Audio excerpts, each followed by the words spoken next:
Yes, still in the spirit of Christmas, we have got this on the Nation newspaper. Leaders admonish Christians on significance of Christmas. And now to the details. Senate President Godswill Akpabio has urged Nigerians to promote peace, love, and unity during the Christmas season. In his Christmas message, signed by the Special Advisor on Media and Publicity, Mr. Eseme Eyibo Akpabio emphasized the importance of spreading love, kindness, and generosity at Yuletide. He also encouraged Nigerians to remember the less privileged and extend a helping hand to those in need. The Senate President noted that Jesus Christ exemplified peace, love, and generosity, adding that his birth should be celebrated with joy and merriment. If stated, and I quote, "I urge you all to exude love throughout this period and beyond. Let us tolerate one another, strive to be our brother's keeper." Akpabio further highlighted the need for Nigerians to remain hopeful and steadfast in the face of challenges, praying for the country's peace, unity, and progress. If that story aligns with your interest, it is on the Nation newspaper with the headline, "Leaders admonish Christians on Christmas." And let me quickly join you on the Nation newspaper as well. We have this one coming from the Nation newspaper. ICPC says Dangote must testify in person. Now, to the story coming from the Nation newspaper. African Research Chairman Aliko Dangote must appear personally to adopt his corruption allegation petition. The Independent Corruption Practices and Other Related Agencies says this. The business mogul filed a petition before the agency against the former chief executive of the Nigerian Midstream and Downstream Petroleum Regulatory Authority, Alhaji Farouk Ahmed, alleging fraud. The agency said the Corrupt Practices and Other Related Offences Act 2000 does not allow proxy representation on criminal matters. It gives Dangote December 29 deadline to appear before. The Anti-Graft Commission conveyed its decision to Dangote's lawyer, Dr. Ogu Onoja-san, in a December 24 letter. Onoja had on December 22 gone to the ICPC office to adopt the petition, but in a letter to Onoja by Chief of the Staff to ICPC Chairman Rukoya Ibrahim, the Commission said it was necessary for Dangote to come in person. The letter, however, which was exclusively obtained by the Nation, reads in the part, and I quote, "The Commission acknowledged the appearance of your good self, wherein you adopted and the petition in respect of the allegation made against Engineer Farouk Ahmed on behalf of your client, Alhaji Aliko Dangote. While the Commission appreciates your representation, we are constrained to draw your attention to the fact that the matter under investigation is criminal in nature, being conducted pursuant to the provision of the Corruption Practices and Other Related Offences Act of 2000. For detail of this particular story, see the Nation newspaper with the headline, "Dangote must testify in person," says ICPC. And I take a flight to the Premium Times newspaper with this headline, 5 killed, 35 injured in Bornu mosque bomb blast. And now to the details. 5 people were killed and 35 others injured in a suspected suicide bombing attack at the Al Adum Jumaat Mosque inside Gamboru Market in Maduguri, Borno State. Recent reports state that the bomb blast occurred recently when worshippers were observing their evening prayers. Ango reports that police spokesperson Borno Nahum Daso confirmed the attack, estimating that 5 people lost their lives and 35 others sustained injuries. Mr. Daso, an assistant superintendent of police, said the police suspect that a suicide bomber carried out the attack. He further explained that the police recovered remnants believed to be a form of a suicide vest and also obtained eyewitness account, adding that investigations are still ongoing to determine the precise cause and circumstances of the attack. The National Emergency Management Agency, NEMA, corroborated him. Surajo Gaba, the agency boss in charge of Borno and Yobe State, told newsmen that a young boy walked into the mosque with explosives. Worshippers who were praying outside the mosque were among those injured as flying debris and broken glass spread across the vicinity. If that story aligns with your interest, it is on the Premium Times newspaper with the headline 5 killed, 35 injured in Borno Mosque bomb blast. Away from that to the Up newspaper talking AKT 2026, we will run election with decency. Oyebanji assures a resident. Now to the story. Ekiti State Governor Mr. Biodun Oyebanji has assured Ekiti people that his administration will ensure that the 2026 governorship election is conducted with the highest level of decency, transparency, and fairness, stressing the democracy must reflect with the will of the people without intimidation or manipulation.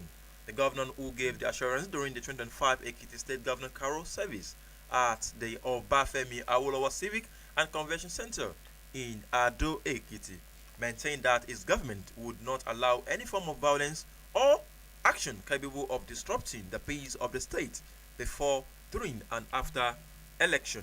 For detail of this particular story, see the opening newspaper with the headline Ekiti 2026, we will run election with decency, says Oyebanji. Still on the Premium Times newspaper, we have got this concerning 2027.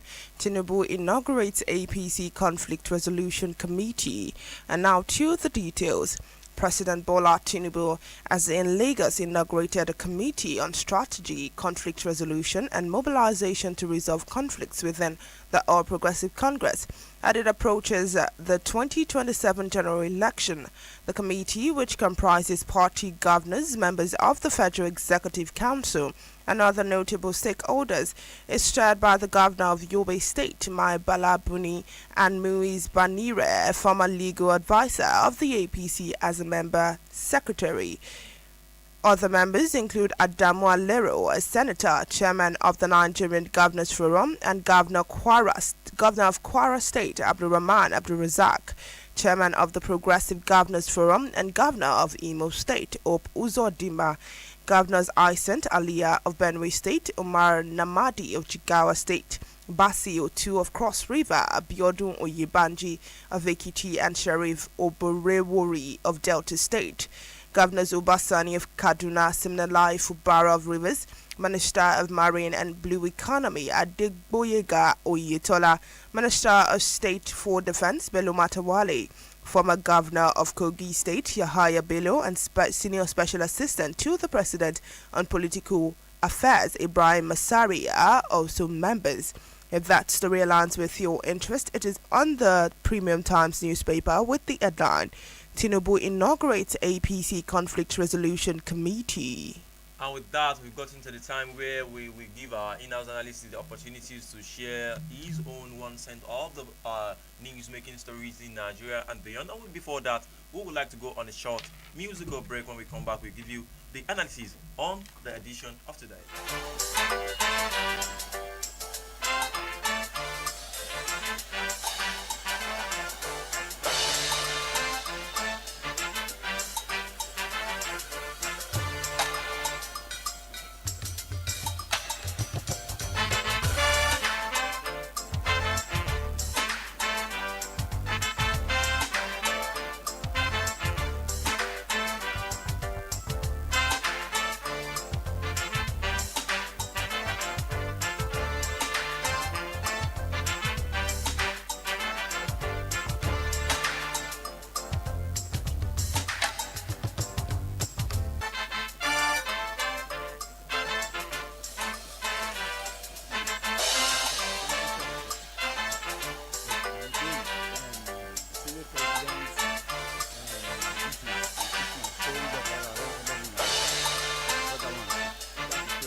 Christmas love.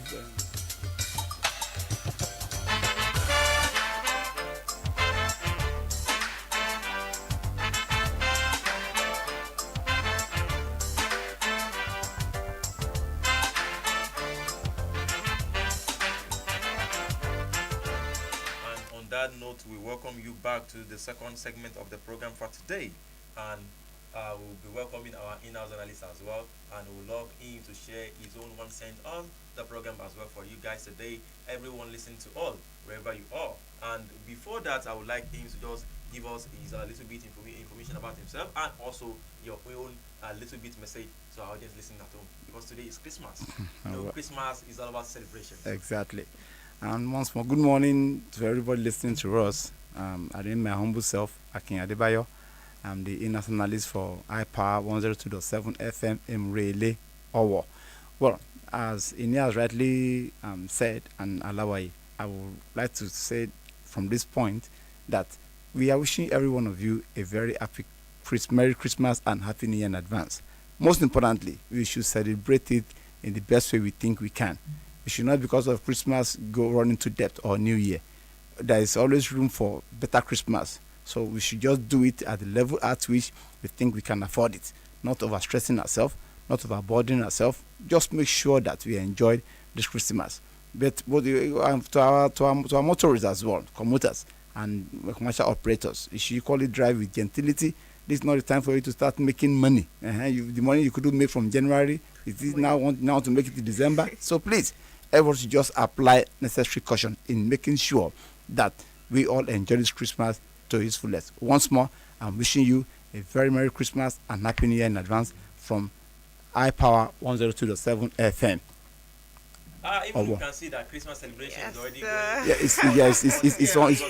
It's ongoing. To just talk about this particular issue coming from Aliko Dangote about the ICPC, telling him to come in person because he actually sent his lawyer to the ICPC to represent him. But they said this particular case is a criminal case according to 2000 Act, Criminal Act as well. So they are asking him to come in person to meet with them, so that because the allegation he made against the Nigerian Midstream and Downstream Regulatory Authorities chairman, that's in person of Farouk Ahmed. I want us to just look at this particular matter. Is this matter they're calling Dangote necessary, or is this his lawyer that went there before now they now told him to come by himself personally? Is this the necessary thing to do? Thank you very much. And number one, there's a fundamental principle of law that says that he who asserts must prove. Definitely. At the time you assert a particular position, you should be ready to prove it. The petition sent to ICPC was signed by Dangote himself. It was not done on his behalf. It wasn't his lawyer that actually wrote the petition.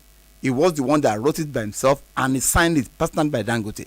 So, of course, it is expected of him to appear in the ICPC office to actually prove his case beyond reasonable doubt. But all the same, his lawyer can equally appear for him. But since ICPC is now requesting for the presence of Dangote as in person, then I think Dangote should deem it fit to go there and appear before the ICPC. Of course, he cannot begin to present his evidences to them because it's possible the case is charged to court. But it becomes a serious jeopardy on his part if he doesn't have evidence for it.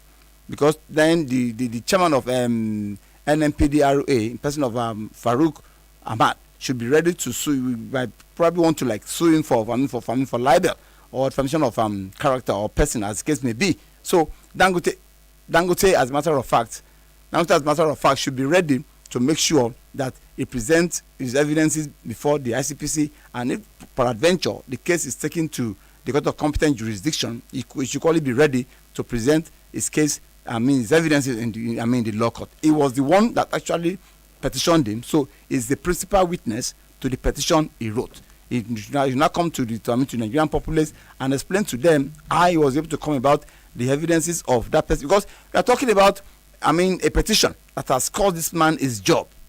So I think for him to have taken that case to that extent, he should be ready to present evidences to back up his claims. Thank you very much. Yes, thank you very much, Akin, for that. And moving on, we've got this very sad one coming from Borno State, where we have 5 people killed and 35 people injured in a suicide bomb blast. And at a particular point in time, it's becoming, let me say, a norm for such events to happen. They just go and either kill people or do something that will eventually lead to the loss of life and property. What do you think the government can do about this? Because it is becoming too much. Thank you very, very much. Number one, I will always pray that we should not be victim of circumstance. For a very long time, we need to be sincere with ourselves. It's been a long time we last had about bomb blast in the mosque. It has been the church for some time now. I want to believe that the issue of bomb blast now in the mosque, I would say, is a well orchestrated one, probably based on the allegation of Donald Trump, for has categorized Nigeria as a CPC, particularly a disgraced country. You know, Trump has raised a particular issue there, that everybody should have the freedom to his religious belief. And from statistics so far provided by Trump and probably his investigators, they've been able to prove beyond reasonable doubt that Christians has fallen more victim of terrorist or banditry attack in the northern part of Nigeria. To me, I want to believe that. Just to prove a point, you know, that some apologists, I mean, well recognized, highly placed northerners that have defended this terrorist act, that have defended this banditry act. So I want to believe that, just to prove a point, probably that, look, this something is not an act of religiosity or what have you. So it's my opinion anyway, but the Nigerian system that you find ourselves, you cannot really undermine anything that can happen. This is Nigeria for you. So I want to believe that what happened recently in the mosque was a well orchestrated one, probably to paint a picture, to change the narrative that what is happening in Nigeria is not a religious problem. If you could remember what Tambra said recently, he said it's not a religious problem. That is more of a terrorist attack, it's more of a banditry, it's more of non-state actors waging war against the Nigerian system. So to me, I want to believe that they would probably want to take it a step further by actually establishing that indeed it wasn't just that it's not only church that has been attacked here, that mosque are equally been attacked. But we must not forget the fact that it's been a while, if I'm not mistaken, about 2-3 years ago now, that we last heard about any mosque being attacked. It has been church, it has been Christian dominated schools, it has been what is happening in Northern Nigeria is more of a religious genocide. So I want to believe that the mosque that is attacked and the people that died there are just victims of political, should I say, rigmaroling, let me put it that way, of political gimmicks. So that is what actually happened there. I want to believe that it was indeed an intended terrorist attack. It was more of a well politically orchestrated attack on the mosque, just to prove a point that the issue of Northern Nigeria is not religious. It's rather a full-fledged terrorism against the Nigerian state. Thank you very much. Okay, I just want us to quickly look into this particular matter coming from the Daily Post newspaper, talking about how many Nigerians are angry because of these darkness in Christmas, because Christmas has to do with lightness. How will Nigerians be celebrating in darkness? There's no light. The power supply, they said the power supply actually dropped following the nationwide issue on the independent system operators as well. And this issue has become there because of the national grid and the likes. What do you have to say about this? Because you know, and we all know, Christmas is all about lightness. I don't know, you're emphasizing on Christmas is all about lightness. Anyway, to a very large extent, you are very correct. Because it's only during Christmas time that you see all this banner of lights here and there. So, of course, Christmas is synonymous to light. And the Bible made us understand that Jesus Christ is the light of the world. So, what's unfortunate that in Nigeria here, we are experiencing, the opposite.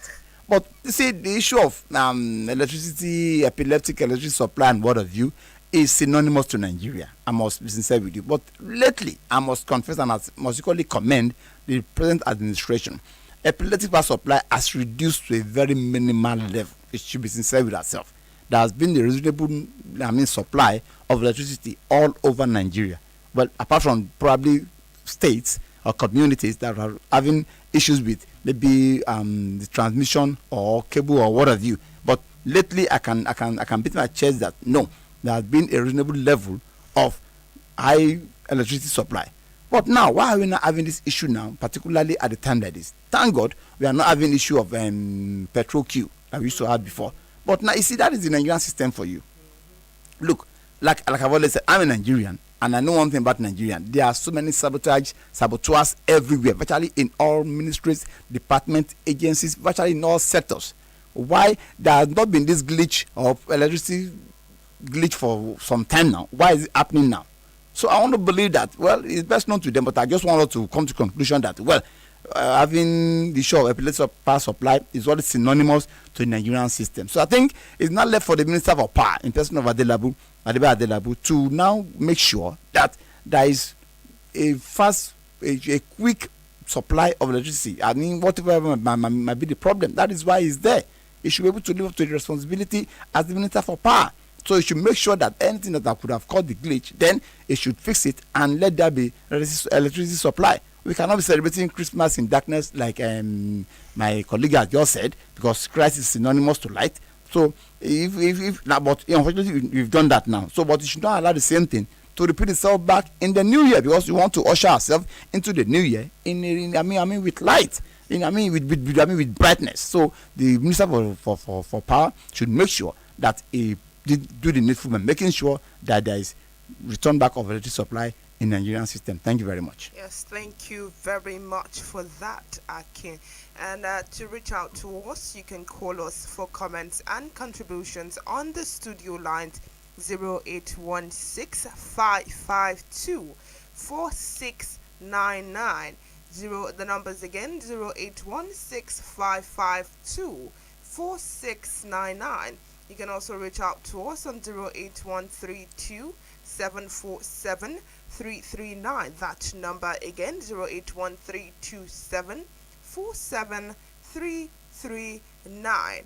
And now I have this on 2027 where it is on the Premium Times newspaper. Tinubu inaugurates APC Conflict Resolution Committee.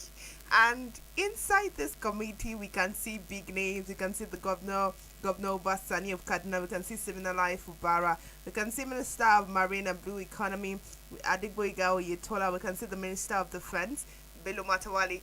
But at this particular point in time, do you think that is what APC needs?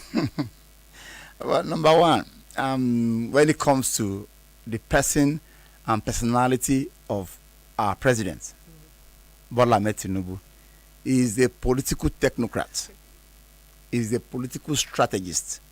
Look, that man is thinking beyond 2025, 2026, 2027. He has already projected that there's going to be crisis, there's going to be conflict. I mean, give it to him. So he knows what he's doing. So I wouldn't want to delve more into APC politics, but one thing I know for sure is that he must have, this, even as at the time that he was not even the president, he has access to information. Now that he's the president, I can assure you he's having access to virtually all information that is happening, particularly in his party, particularly when it comes to politicking and politricking.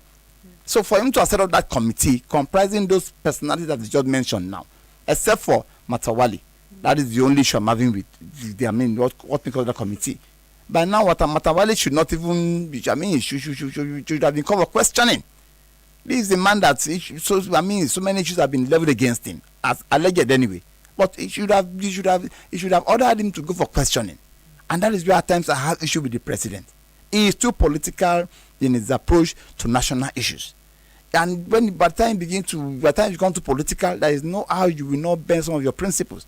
By the time you come to political, there is no how people will not leverage your need to exploit it for their own benefits. So, Matawali being on that list, that's where I'm having issues. I think by now the president should have been sensitive enough to know that this guy for now is more of a moral burden to the administration than just allowing him to come on, to appear most of the time in most of his activities. But like I said, let us limit ourselves to the list that has presented or that he has written or submitted for conflict resolution. Is that not?